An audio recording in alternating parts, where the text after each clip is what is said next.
My name is Jacinda and I am the lead environment artist at Insomniac Games. What a lead environment artist does is we normally help determine the style and visual quality of the project, and we make sure that the rest of the team kind of just stays on cue. We make sure that we stay consistent. I have a 4-year degree from Rhode Island School of Design, and that's a Bachelor of Fine Arts in Illustration.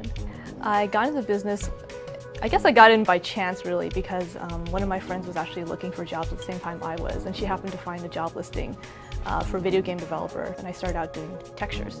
And been in the industry for a while, and now I'm leading. I guess for us, I mean, obviously the technology's changed the most. I mean, back in the day, you could just kind of do something in color and it was flat, you didn't have to worry about it. And at some point, you have to think about things in 3D.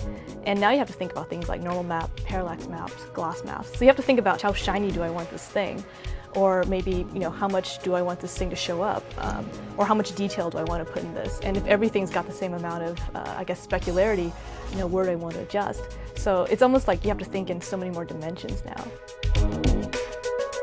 Oddly enough, when I'm looking at making a team, I'm looking for people who actually want to be in a team, because I mean, that sounds kind of obvious, but you know, when you're in art school, you pretty much only learn how to work with yourself. You don't really think about what it takes to collaborate and what it takes to kind of work with people. So I actually look for people who are very receptive, who are eager to learn, and who actually want to be on a team.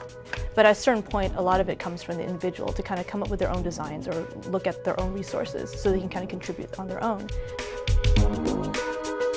I think the hardest part about my job is dealing with people, and I think the easiest part of my job is dealing with people. So, and that's a bit of a contradiction, but I think it's difficult when you have a big team to kind of reach that consensus, or maybe even tell people maybe that something needs to be changed or that you disagree with them. On the other hand, it's the best feeling in the world when you can get everyone on the same page and you can all agree and make something really great happen.